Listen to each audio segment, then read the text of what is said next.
যারা সত্যি সত্যি ডিজার্ভ করে মেডিকেল কলেজ, যারা সত্যি সত্যি মেরিটোরিয়াস, সত্যি সত্যি ওই মার্কসটা ডিজার্ভ করে, তারা সেই মার্কসটা পাওয়ার সত্ত্বেও তার র্যাঙ্ক পায়নি, সে অনুযায়ী র্যাঙ্ক পায়নি, এবং যারা যোগ্য নয় তারা তার থেকে কম মার্কস পেয়েও ফাইনালি গ্রেস মার্কসে তার থেকে বেশি স্কোর করছে এবং স্কোর করে তার থেকে ভালো কলেজে চলে যাচ্ছে। Hello viewers, welcome to my channel.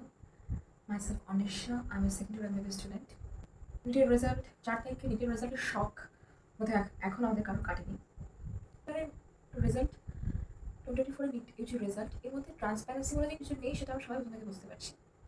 আমি এটা নিয়ে আগে ভিডিও বানাইনি, কিছুদিন পরে ভিডিও বানালাম। তার কারণ হলো এটাই, আমি অপেক্ষা করছি না যে এনটিএ হয়তো এই ব্যাপারে কোনো এক্সপ্লানেশন দেবে, কারণ অনেক এটা নিয়ে কথা হচ্ছে, সমালোচনা ঝড় উঠেছে চারদিকে। তো এনটিএ গতকাল তার যে ফাইনাল রিপ্লাই দিয়ে দিয়েছে। তো এনটিএর ফাইনাল রিপ্লাইটা দেখে আমার এটা শুধুমাত্র মানে কী বলবো, নিজের ভুলটাকে ঢাকা চাপে দেওয়ার জন্য একটা সেই শাক দিয়ে মাছ ঢাকা টাইপের একটা অজুহাত দেখার টাইপের রিপ্লাই মনে হচ্ছে।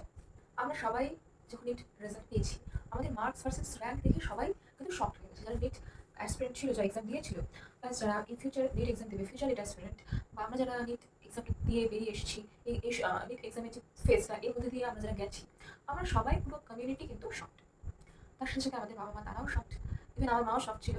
আমার ভয় পাচ্ছিল এটা ভেবে যে যদি এই বছর আমি এক্সাম দিতাম তাহলে কী অবস্থা হতো। তো এরকম একটা প্যানিক একটা তৈরি করা হয়েছে, যেটা আই থিঙ্ক সবচেয়ে বেশি এই মুহূর্তে প্যানিক করছে যারা ফিউচার নিট অ্যাসপিরেন্ট, বা যাদের বছর ড্রপ ছিল তারা ক্লিয়ার করতে পারেনি, যাদের মাল্টিপল ড্রপ ছিল তার সত্ত্বেও এরকম অবস্থায় বছর ভালো স্কোর করা সত্ত্বেও, ভালো পড়া সত্ত্বেও এরকম র্যাঙ্ক এসেছে, তাদের জন্য তো সত্যি সান্ত্বনা দেওয়ার কোনো ভাষা নেই সাথে। যারা 11-12 পড়ছে বা ড্রপ দেওয়ার কথা ভাবছে, তারা হয়তো অনেকেই আর সাহস পাবে না এই জুয়া খেলার মধ্যে নিজে ঠেলে দেওয়ার। তো তোমাদের এই যে মার্কস ভার্সেস র্যাঙ্কটাই তো এটা এত বেশি হলো কি করে, তার কিছু এক্সপ্লেনেশন এনটি দিয়েছে। তো প্রথম এক্সপ্লেনেশন এনটি এর টপার্স বেশি আসা, মার্কস ভার্সেস র্যাঙ্ক বেশি আসা, এটার কারণ হিসেবে এটি দেখিয়েছে যে 25 লাখ স্টুডেন্টস এবছর অ্যাপিয়ার হয়েছে, যেটা অন্য বছরের তুলনায় বেশি। তো বিগত অনেকগুলো বছর ধরেই আমরা কিন্তু দেখছি যে প্রত্যেক বছরই 2 লাখ 3 লাখ করে প্রত্যেক বছরই কিন্তু ক্যান্ডিডেটস বাড়ছে। কিন্তু এইরকম মানে এত বাজে মার্কস ভার্সেস র্যাঙ্ক, এত ইনফ্লেশন আমরা এর আগে কোনো এক্সামে দেখিনি। সো এটি কী লজিক দিচ্ছে পিছনে আমি সত্যি জানি না। এটা কারণ সেকেন্ড কমিউনিটি দেখিয়েছে যে স্টুডেন্টদের অ্যাভারেজ মার্কস বেড়েছে, যেটা লোয়েস্ট মার্কস কোয়ালিফাই হওয়ার জন্য সেটার মার্কসও বেড়েছে, এগুলো এটি দেখিয়েছে। তো এগুলো মানে এর আগের বছর কিন্তু আগের বছর কিন্তু এই ধরনের ইনফ্লেশনগুলো দেখা গেছে, কিন্তু তার সাথে আমরা এরকম মার্কস ভার্সেস র্যাঙ্ক কিন্তু কোথাও দেখি। দ্বিতীয় কথা, এনটিএ ওদের নাম্বার অফ টপার্সের সংখ্যা বেশি হওয়ার কারণ হিসেবে দেখিয়েছে যে এবার এক তো স্টুডেন্টদের সংখ্যা বেশি ছিল যারা অ্যাপিয়ার করেছে এক্সামে। সেকেন্ড কারণ হিসেবে দেখিয়েছে যে কোয়েশ্চেন অ্যান্সার চ্যালেঞ্জ করার জন্য সেখানে একজন স্টুডেন্টের মধ্যে 4 মার্কস বেড়েছে, কোনো একটা ফিজিক্স অ্যান্সার চ্যালেঞ্জ করেছিল, সেখানে বোনাস মার্কস পেয়েছে সামথিং। তো এইসব কারণে নাকি সব টপার বেড়েছে। এবং তারপর সেকেন্ড রিজন যেটা দেখানো হয়েছে সেটা হচ্ছে 6 জনকে গ্রেস মার্কস দেওয়া হয়েছে, অর্থাৎ 6 জন স্টুডেন্ট গ্রেস মার্কস পেয়ে তারা 720 স্কোর করেছে। গ্রেস মার্কসের এখানে লজিকগুলো শুধু গ্রেস মার্কস নয়, আমরা সবাই জানি 718 719 এই স্কোরগুলো এসছে, যেগুলো অ্যাকচুয়ালি পসিবল নয়। নিট এক্সামে 4 মার্কস হচ্ছে 4 মার্কস অ্যাওয়ার্ড হয় প্রত্যেকটা রাইট অ্যান্সারের জন্য, -1 মার্কস হয় সেটা হচ্ছে কোনো একটা কোয়েশ্চেন ভুল অ্যান্সার করার জন্য। তো এখানে লোয়েস্ট মার্কস হতে পারে 720, পরে এরপরে কম মার্কস হতে পারে 760 অথবা 750, কোনোভাবেই 718 ও 719 এগুলোকে এগুলো মার্কস হিসেবে আসতে পারে। তো এনটিএ এখানে দেখিয়েছে যে অনেকগুলো সেন্টারে তাদের এক্সাম শুরু করতে বা যেকোনোভাবে হোক, তারা সিসিটিভি রেকর্ডের মাধ্যমে দেখেছে, সিসিটিভি ফুটেজে রেখেছে। তো সেসব স্টুডেন্টরা কম সময় পেয়েছে, তাই তাদের মার্কস দিয়ে কম্পেনসেশন করা হচ্ছে তাদের সমস্যাটাকে। প্রথম কথা হলো মার্কস স্কোর, আর আরেকদিকে হলো টাইম। এই দুটো সম্পূর্ণ আলাদা জিনিস। একটা স্টুডেন্ট সে হয়তো 4 নম্বরের একটা কোয়েশ্চেন জানে না, সে 760 স্কোর করছে। সে 4 নম্বরের একটা কোয়েশ্চেন জানে না, সেটা সে আনসার করতে পারলো না, তার অজানা ছিল, সে ছেড়ে দিল, 760 স্কোর করলো। আর কোনো একটা স্টুডেন্ট সে যে 180 কোয়েশ্চেন থাকে, সে 180 কোয়েশ্চেনেরই ঠিক অ্যান্সার জানে, তারপর গিয়ে সে স্কোর করলো 720। তো যেই স্টুডেন্টরা হয়তো এমন কোনো সেন্টারে তার এক্সামে সিট পড়েনি যেখানে কম সময় পেয়েছে, এরকম 760 মার্কস পেল। আর একজন স্টুডেন্ট যে একটা সেন্টারে পড়েছে, ঠিক আছে, সেখানে সে কম সময় পেয়েছিল, তার জন্য সে 718 বা 719 মার্কস পেল। এখানে দুজনের নলেজই সমান। ওই সে 716 পাওয়া বাচ্চাটা, সেও যদি টাইম পেতো ওই অ্যান্সারটা সলভ করতে পারতো না। আচ্ছা, 789 পেয়েছে, সেও কিন্তু কোশ্চেন অ্যান্সারটা জানে না এবং টাইম থাকলেও সলভ করতে পারতো না। তো সেই পার্টিকুলার স্টুডেন্ট যারা জানতোই না কোশ্চেনের অ্যান্সারটা, তারাও কিন্তু এখানে কি দেখা যাচ্ছে, তারা সেই কোশ্চেনের মার্কসটা পেয়ে যাচ্ছে। তাহলে এটা কত বড় অন্যায়। তার চেয়েও বড় কথা, এভাবে গ্রেস মার্কস দিয়ে আমি শুনছি যে অনেক সেন্টারে কি 50 মার্কস 60 মার্কস, আমি জানি না কথা সত্যি বা মিথ্যে, এরকম বেড়েছে, ঠিক আছে।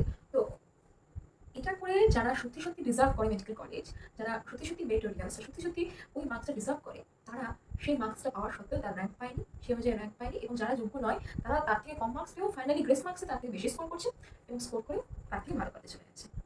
আমার প্রশ্ন হলো, কাউকে যদি টাইম কম দেওয়া হয়, টাইম যদি তার কম থাকে, সেখানে তাকে কম্পেনসেশন হিসেবে বেশি টাইম দেওয়া হোক। টাইম কম থাকলে তার কম্পেনসেশনতে টাইম হওয়া উচিত, টাইমের কম্পেনসেশন করে মার্কস হয়।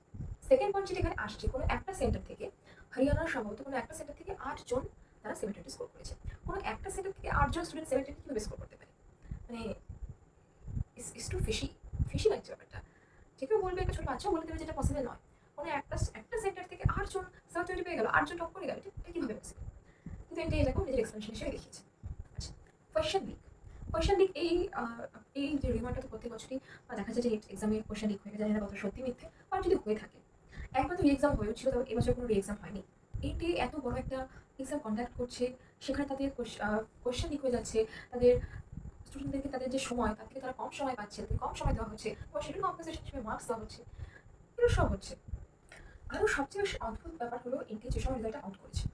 আমি একটা অনেস্ট একটা আমার নিজে যেটা মনে হয় সেটা বলি। আমি অনেক দিন ধরে এই লাইনটা দেখছি, আমি নিজে এক্সাম দিয়েছি, আমার সিনিয়র্সদের দেখেছি দিতে, আমার জুনিয়র্সদের দেখেছি। তো ব্যাপারটা এটাই যে প্রত্যেক বছর এটা রেজাল্ট বেরোনোর আগে পর্যন্ত আমরা একটু ওয়েট করি, একটা ডেট দেওয়া হয়, যে ডেটে একটা বলা হয় যে এটা বেরোতে পারে এই দিতে, প্রবাবল ডেট যেটা দেওয়া হয় সেটাতেও বেরোনো, তার চেয়েও বেশি লেট করে, তারপরে রেজাল্ট একসময় বের করে।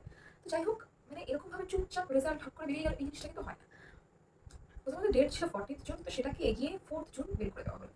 তারপরে সেটা একটা এমন দিনে যে তখন দেশের যে অবস্থা সেটা এতটাই অস্থির।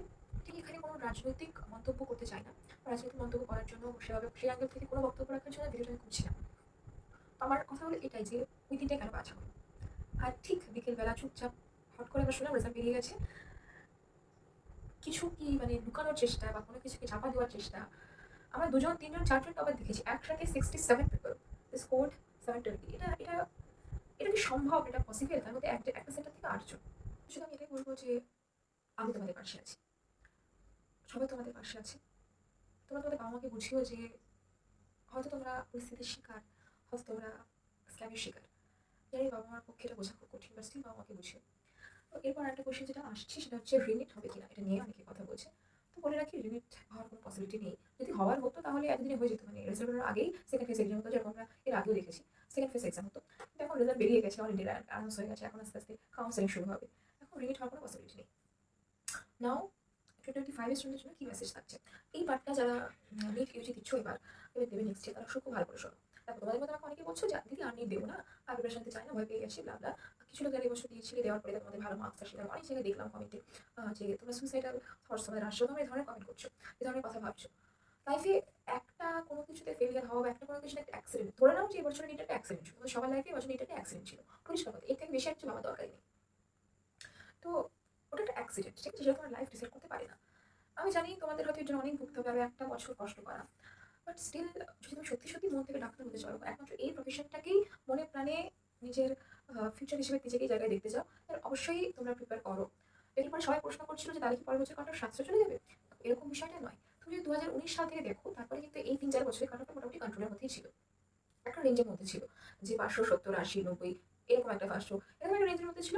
হ্যাঁ, 570 থেকে 500, 600, যেটা 590, 95 এর মধ্যে একটা রেঞ্জের মধ্যে ছিল। 20 সালে আমরা শেষ দেখেছিলাম যেরকম একটা ইনফ্লেশন এক ধাক্কায় 50 বা 60 নম্বর মার্কস ইনক্রিজ হওয়া। এরপরে বছর 2-3 মধ্যে কিন্তু কাট অফটা কন্ট্রোলের মধ্যেই ছিল, একটা রেঞ্জের মধ্যে ছিল, 10 নম্বর, 15 নম্বর, 20 নম্বর এরকম বেড়েছে। ঠিক আছে, এরকম কিন্তু 50-60 নম্বর ডিরেক্ট, তো 50-60 নম্বর ইনফ্লেশন এটা কিন্তু আমরা দেখিনি। তো যতদূর আমার মনে হয় গত বছর কিন্তু নেক্সট ইয়ার যে একেবারে 650 থেকে 640-45 চাই, ওই বছর চাই কাট অফ, তার থেকে ডিরেক্ট 700 কাট অফ হয়ে যাবে বা এরকম হওয়ার কথা নয়। আই থিঙ্ক 660 থেকে 70 এর মধ্যে নেক্সট ইয়ারের কাট অফ হয়তো থাকবে, 660 থেকে 670। আর কাট অফ নিয়ে না ভেবে নিজেকে ইমপ্রুভ করার চেষ্টা করো, ঠিক আছে?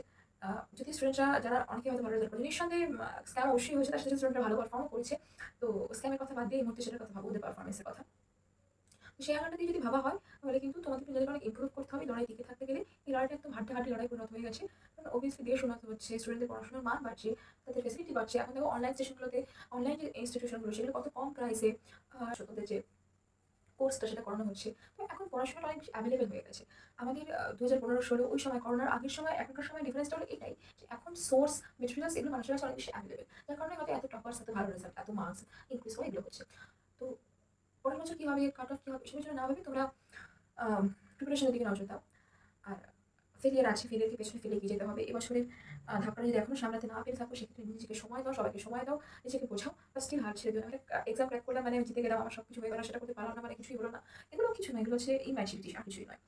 তো সেই জন্য বলবো যারা 2025 এর স্টুডেন্ট, মেগা প্যানিক করো না যে নেক্সট ইয়ার 700 কাটা যাবে, সেজন্য আমি এক্সাম দেবো না। তো সত্যি সত্যি ডাক্তার হতে চাও, আমি সত্যি সত্যি প্যাশনেট, জোর করে বাবা মার প্রেশারে করছি, কারণ সে কারণে করছি, সব বাদ দিয়ে যারা সত্যি সত্যি ডাক্তার হতে চাও তারা অবশ্যই নিজের প্রিপারেশন করো, নিজেকে ইমপ্রুভ করার চেষ্টা করো, নিশ্চিদ্র প্রিপারেশন করো। আর যারা ভাবছো যে ড্রপ দেবে না বিকজ অফ হাই কাট অফস, তাদের সিদ্ধান্তকে আমি কমপ্লিটলি অ্যাপ্রিশিয়েট করছি, কারণ তোমার উপরে ডিপেন্ড করে যে তুমি কতটা চ্যালেঞ্জ অ্যাকসেপ্ট করতে পারবে, তুমি কতটা চ্যালেঞ্জের রাস্তায়, কঠিন রাস্তায় তুমি কতটা হাঁটতে পারবে, তুমি নিজের প্রেশার কতটা নিতে পারবে, এটা তোমার উপরে ডিপেন্ড করে। তো সেটা অ্যাবসলিউটলি ওকে।